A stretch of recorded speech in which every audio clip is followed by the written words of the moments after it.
जय हिंद दोस्तों। जय हिंद दोस्तों, आप सभी का फिर स्वागत है आपके अपने YouTube चैनल इंदर डीपी पर।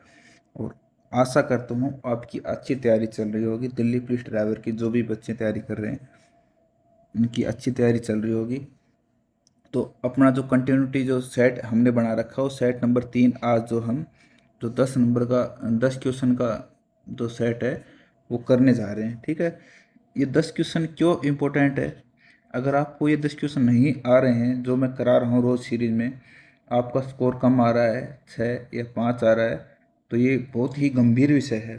ठीक है, इसमें आपके कम से कम 9 या 8 नंबर आने चाहिए।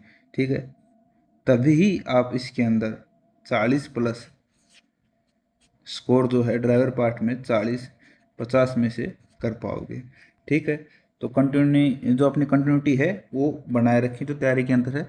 चलो, तो ज़्यादा समय खराब ना करते हो, जो अपना पहला क्वेश्चन है वो हम करते हैं। पहला क्वेश्चन है, विशेष कार के स्टीयरिंग होते हैं? Hydraulic steering, power gear steering, vacuum steering, उपरोक्त सभी। तो जो इसका जो आंसर आ जाएगा वो हो जाएगा उपरोक्त सभी। जो कार के जो स्टीयरिंग होते हैं वो हाइड्रोलिक स्टीयरिंग भी होते हैं, पावर गियर स्टीयरिंग भी होते हैं और वैक्यूम स्टीयरिंग भी होते हैं। Question number 2, lubrication lubrication oil को किस प्रकार ठंडा किया जा सकता है? जो लुब्रिकेशन ऑयल होता है इंजन के अंदर, जो इंजन के जो अंदर जो ऑयल होता है लुब्रिकेशन ऑयल जिसको हम बोलते हैं, जो चिकनाई के लिए जो कार्य किया जाता है वो इस प्रकार ठंडा किया जाता है। ब्रेक फ्लूइड से, बुलिंग चैन से, फिल्टर रॉक से, ऑयल कूलर से। तो जो इसका जो आंसर हो जाएगा आंसर डी, ऑयल कूलर से। लुब्रिकेशन लुब्रिकेशन का क्या कार्य है? देखिए, जो हमारा लुब्रिकेशन है,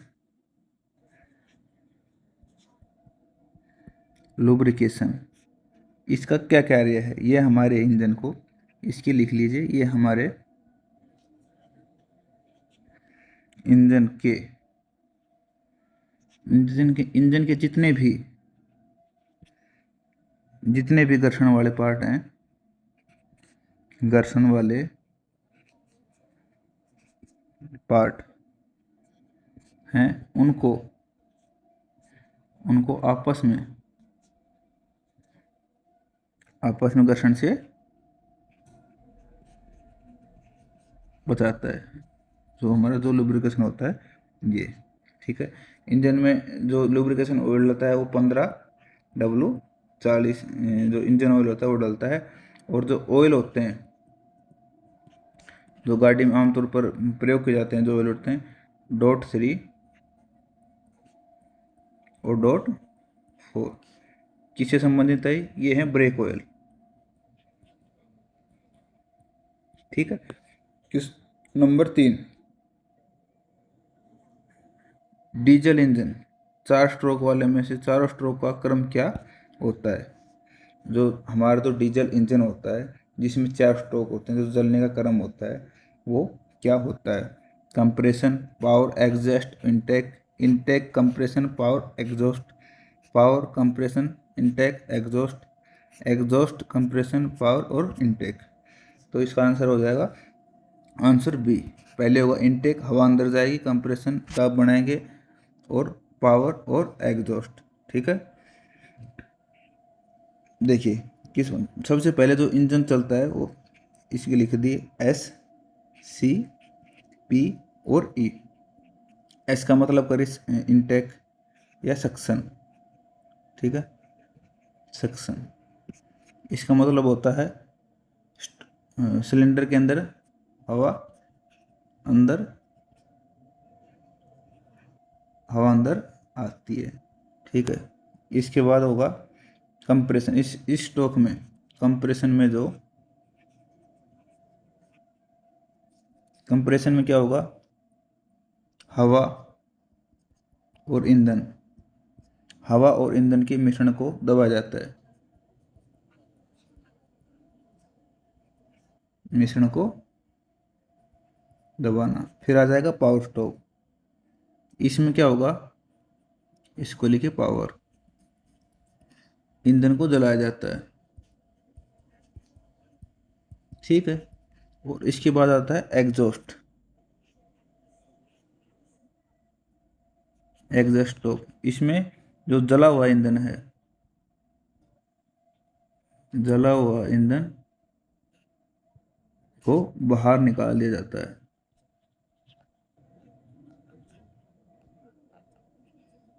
ठीक है। ये जो प्रक्रिया होती है, ये सिलेंडर के अंदर जो हमारा सिलेंडर बना हुआ होता है उसके अंदर ये प्रक्रिया होती है। जो पिस्टन है अपनी, वो इसके अंदर चलती है। ठीक है। क्वेश्चन नंबर 4 की ओर बढ़ते हैं। पूर्णतः स्वचालित शक्ति गियर संचालन में प्राय किस प्रकार का गियर बॉक्स का प्रयोग किया जाता है? पूर्णतः स्वचालित यानी पूर्णतः स्वचालित से मतलब है ऑटोमेटिक। ऑटोमेटिक जो गियर होता है वो किस प्रकार का गियर बॉक्स जो होता है वो होता है। तो ऑप्शन है sliding mesh gear box, constant mesh gear box, planetary gear box और स्कूटर मेश गियर बॉक्स। इसका आंसर हो जाएगा planetary, option C planetary gear box. ठीक है। प्लैनेटरी गियर बॉक्स क्या होता है? इस गियर में, इस गियर बॉक्स में का प्रयोग उन इंजनों में होता है, उन इंजनों में होता है जिनमें ऑटोमेटिक यानी स्वचालित, ऑटोमेटिक गियर लगते हैं, उसमें प्लैनेटरी गियर बॉक्स का उपयोग करते हैं। और जो ये है स्लाइडिंग मेश गियर बॉक्स, इसका उपयोग, इसका उपयोग क्या होता है? इस प्रकार के गियर बॉक्स जो स्लाइडिंग मेश गियर बॉक्स हैं, ये वाले गियर बॉक्स, इस प्रकार के, इस प्रकार के गियर बॉक्स का प्रयोग जो हम हाथ से गियर शिफ्ट करते हैं,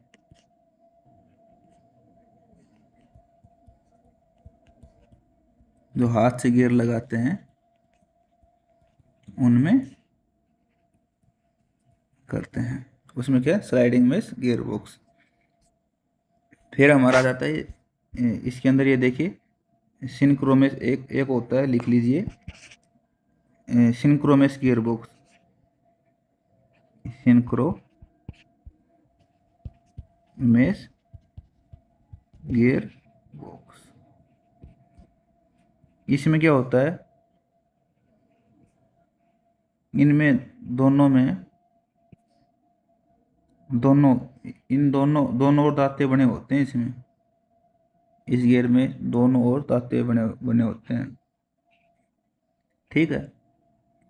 जो दांते बने होते हैं, उन दांतों के बीच में जो आपस में, जो दोनों दांतों को आपस में मिलाती है, वो मिलाती है डॉक्लोज।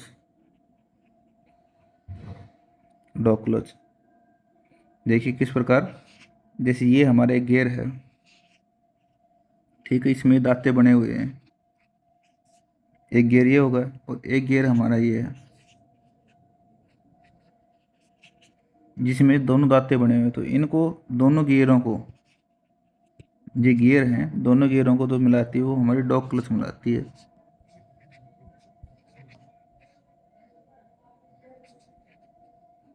डॉग क्लच जो है वो इसमें मिलाती है। ठीक है। क्वेश्चन नंबर 5 की ओर बढ़ते हैं। फ्रंट एक्सल के साथ मोटर यान में कौन से पहिए जुड़े होते हैं? जो फ्रंट एक्सल होता है उसके आगे मोटर यान के कौन से पहिए जुड़े होते हैं? पिछले पहिए, अगले और पिछले पहिए, अगले पहिए या उपरोक्त पहिए? तो इसका आंसर हो जाएगा अगले पहिए। ये हमारी गाड़ी है। ठीक है। ये हमारी गाड़ी के जो पहिए हैं, ये होगा फ्रंट एक्सल। ठीक है।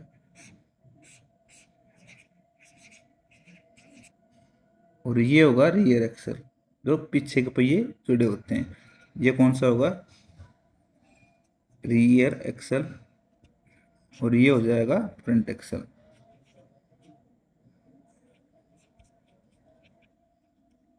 ठीक है। इससे अगले पहिए जुड़े होते हैं और रियर एक्सल से पिछले पहिए जो होते हैं वो जुड़े हुए होते हैं। क्वेश्चन नंबर 6 की ओर बढ़ते हैं। निम्न में से कौन सा इंजन का भाग है?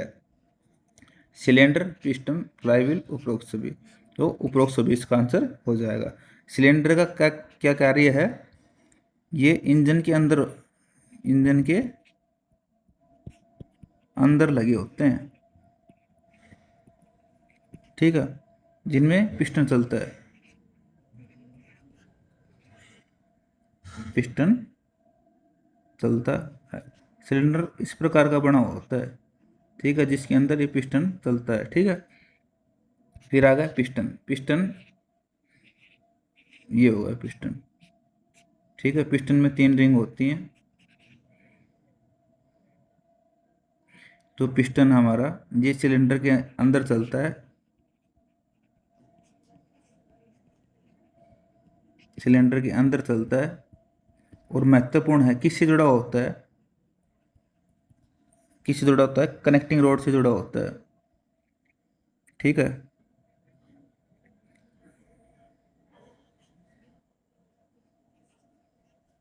कनेक्टिंग रोड से ये जुड़ा हुआ होता है, ठीक है। फिर आ गया फ्लाईव्हील। फ्लाईव्हील को बोलते हैं, ये भारी लोहे का पहिया है जो क्रैंक शाफ्ट के ऊपर जुड़ा हुआ होता है, ठीक है, जिस पे स्टार्टर मोटर लगी हुई होती है, जिससे स्टार्ट होकर गाड़ी को चाल मिलती है और गाड़ी स्टार्ट हो जाती है, ठीक है। क्वेश्चन नंबर 6 है, डीजल इंजन के शाफ्ट के चक्कर नापे या मापे जाते हैं? माइक्रोमीटर से, वर्ग गेज से, किलोमीटर से, घूर्णन मापी से। बहुत ही महत्वपूर्ण और इम्पोर्टेंट ये जो क्वेश्चन है कि डीजल इंजन के शाफ्ट के चक्कर किससे मापे जाते हैं? ऑप्शन डी हो जाएगा, घूर्णन मापी। शाफ्ट के चक्कर से मतलब है इंजन के आरपीएम से। शाफ्ट के चक्कर मतलब इंजन के आरपीएम से। आरपीएम, इंजन के आरपीएम। आरपीएम की फुल फॉर्म क्या होती है? फुल फॉर्म लिख ली इसमें, रिवोल्यूशन पर मिनट, ठीक है, ये इसकी फुल फॉर्म हो जाती है। और हम किसी गाड़ी की जैसे पहचान करें, डीजल गाड़ी है, पेट्रोल गाड़ी है, तो उसकी पहचान हम उसका मीटर देख के कर सकते हैं। जो डीजल की जो गाड़ी है, उसका जो आरपीएम है वो 6 तक मिलेगा। 6 इंटू 1000 आरपीएम, ठीक है। और जो पेट्रोल की गाड़ी है उसमें 7 से 8 इन मल्टीप्लाई 1000 आरपीएम तक ये जो उसका जो बोर्ड होता है आरपीएम का वो मिलेगा। इससे हम पहचान कर सकते हैं गाड़ी पेट्रोल की है या डीजल की है। जो अपना घूर्णन चाल मापी है, इसका एक दूसरा नाम है, वो और लिख लेना, टैकोमीटर, ठीक है। क्वेश्चन नंबर 8, हाइड्रोलिक सिस्टम में निम्न में से किस सिद्धांत आधार पर कार्य करता है? जो हाइड्रोलिक सिस्टम होता है वो किस सिद्धांत पे कार्य करता है? बॉयल का नियम, पाल्स का नियम, ओम का नियम, द्रव एवं समान दाब या पास्कल का नियम। तो इसका जो आंसर हो जाएगा वो आंसर डी हो जाएगा, द्रव एवं समान दाब और पास्कल का नियम। हाइड्रोलिक जो कोई भी द्रव है वह पास्कल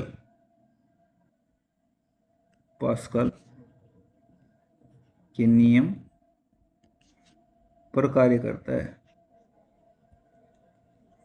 कोई भी जो द्रव है वो पास्कल के नियम के ऊपर कार्य करता है, ठीक है। क्वेश्चन नंबर 1, निम्न में से कथन सही है? वाहन को स्टार्ट करने के लिए उच्च टॉर्क की आवश्यकता होती है, बिल्कुल सही बात है। उच्च गति के लिए उच्च टॉर्क की आवश्यकता होती है, ये भी ठीक बात है। गियर बॉक्स वाहन को निरंतर रूप से गति में मदद नहीं करता है। कौन सा कथन सही है? गियर बॉक्स वाहन को निरंतर रूप से गति मदद नहीं करता है, इसका जो हो जाएगा गलत। उच्च गति के लिए उच्च टॉर्क की आवश्यकता नहीं, ये भी गलत हो जाएगा। उच्च गति के लिए उच्च टॉर्क की आवश्यकता नहीं होती है, यानी ज़्यादा गाड़ी की जो गति है वो ज़्यादा करने के लिए ज़्यादा बल की आवश्यकता नहीं होती। वाहन को स्टार्ट करने के लिए उच्च टॉर्क की आवश्यकता होती है। जो गाड़ी हम शुरू में एक बार स्टार्ट करते हैं तो उच्च टॉर्क की आवश्यकता होती है। और जो शुरू में हम गाड़ी स्टार्ट करते हैं तो जो गाड़ी का आरपीएम है वो होता है 750 से 1000 के बीच जो गाड़ी का जो आरपीएम है वो होता है। ठीक है।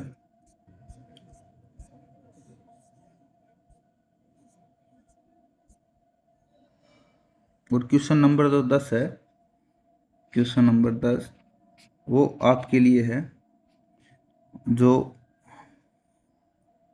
इंजन शाफ्ट, इंजन शाफ्ट को इंजन शाफ्ट को गियर बॉक्स से जोड़ने व तोड़ने के लिए किस मशीनी मेंबर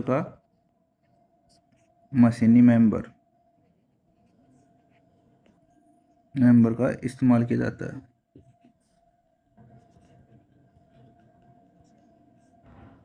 किया जाता है। इसका जो आंसर है आप कमेंट बॉक्स में देंगे। ठीक है। और अपनी तैयारी को ऐसे निरंतर रखो, कंटिन्यूटी बनाए रखो। कोई भी जो तैयारी कर रहा है, 40+ स्कोर होगा आपका, तभी आपका सिलेक्शन इसके अंदर संभव है, तभी सिलेक्शन होगा। ठीक है। और आप इसमें 40+ जो प्लस नंबर है वो लेके आ सकते हैं। ठीक है।